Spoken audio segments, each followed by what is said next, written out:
Silicon Valley Bank failed on Friday the 10th. And after a crazy 48-hour news cycle from the 8th to the 10th, ba-boom, we end up in this 48-hour news cycle over the weekend, also known as, okay, what now?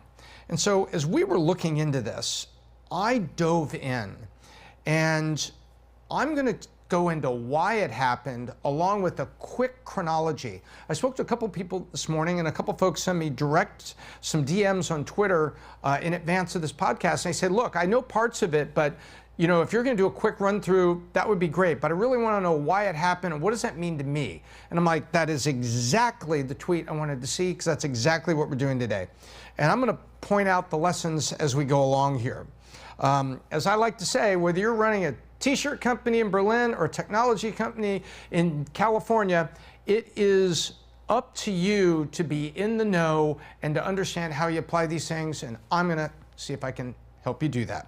So, who is Silicon Valley Bank? They were founded in 1983 over a poker game of all things between a couple guys that decided that there needed to be a bank to serve technology industry and to help young technology companies who maybe might have challenges working with regular banks. Because in those days, a startup would go to a regular bank and he had no history. So how did they get loans? How did they do things? They didn't even have any history. They had venture capital money, but then they're trying to establish banking relationships. So these guys said, let's build a bank, blah, blah, blah. The name is Silicon Valley Bank, which is amazing. They got that name for it, and away they go. So they help companies raise capital. This is how Silicon Valley Bank worked.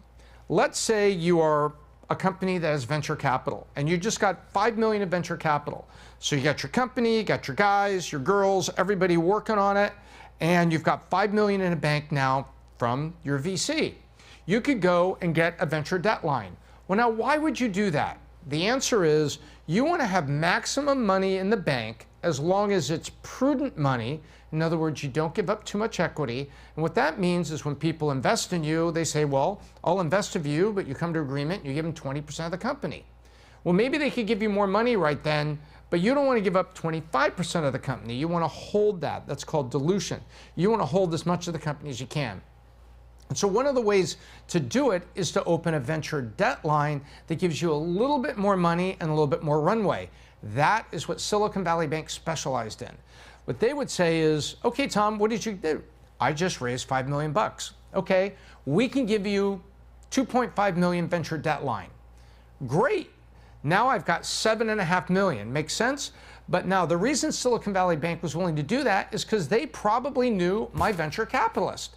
And they would assume that as long as I had a great product and I was getting some traction, that if something happened, they don't have to worry about losing their capital because the next VC or my current VC is going to help protect, because they don't want to lose their money either. You follow that?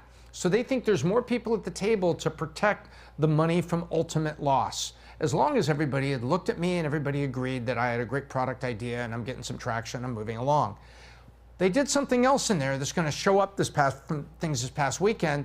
They said, and you move your entire banking relationship to SVB.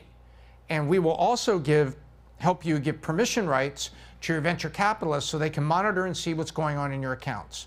And a lot of times that's very normal. They just want to have the right to get in and see how much you got in the bank and things like that, inordinate transaction size, whatever.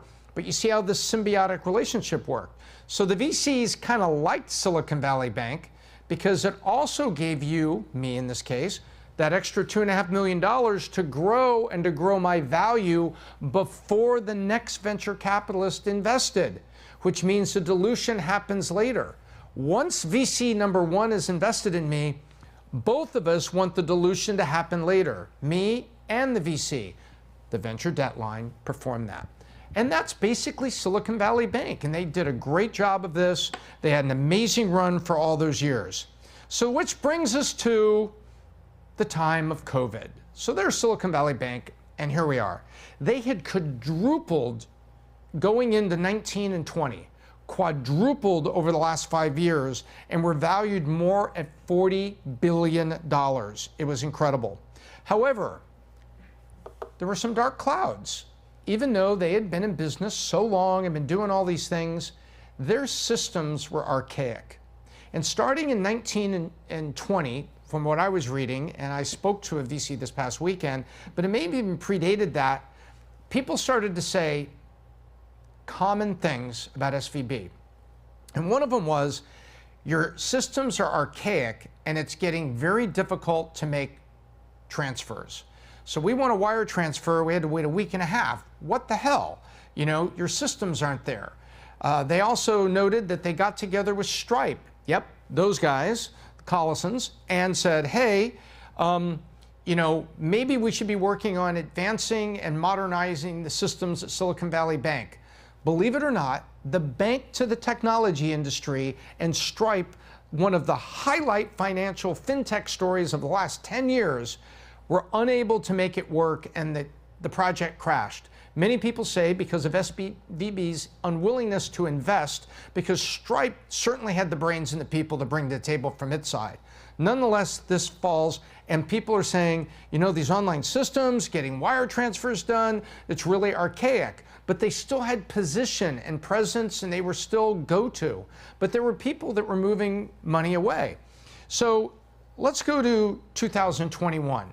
We've printed money in the economy, and it was a heyday for venture capital. And SVB had what people would say is a good problem. A lot of venture capital coming in and a lot of new clients in the form of startups coming to them as venture capital-backed companies raised $330 billion in 2021. Not all of that was in Silicon Valley, and not all of that was with VCs that had great relationships with SVB, but nonetheless, that's a big stack of money coming in that needed banking services. For its part, SVB's deposits just exploded. They went to 121 billion from 62 billion in a year. That was a 100% surge that outpaced all of the other bigs. JP Morgan was 36%, 24% jump. JP Morgan, 36% jump at First Republic. Another California tech-oriented bank, one that's in trouble right now, by the way. And so it was amazing party. So here comes all this. At that same time, remember, we still have the Federal Reserve with basically zero interest rate policy, which some people call ZIRP, Z-I-R-P. Federal Reserve is zero interest rate policy, because remember, they haven't started raising rates yet, because it's still the early part of COVID. We printed all this money. Housing, all the asset prices was up. Sports cars, automobiles, used cars, artwork. Remember all that? All up, up, up, because we printed money, and that was an inflation effect of the value of assets, including stock prices. The market has the COVID drop spike and then a COVID super spike the other way. So Silicon Valley Bank was right in the middle of all this, doing on the surface what you would think was very well. Well, they took in tens of billions of dollars in deposits from new clients. And in doing so, they were looking at ways to make money on that money. Normally you do that by lending it out. But what SVB did is they walked into a trap. They put about $20 billion, I think is the number, into long-term bonds. Now let me tell you about bonds. You put your money in a bond and it says 2%.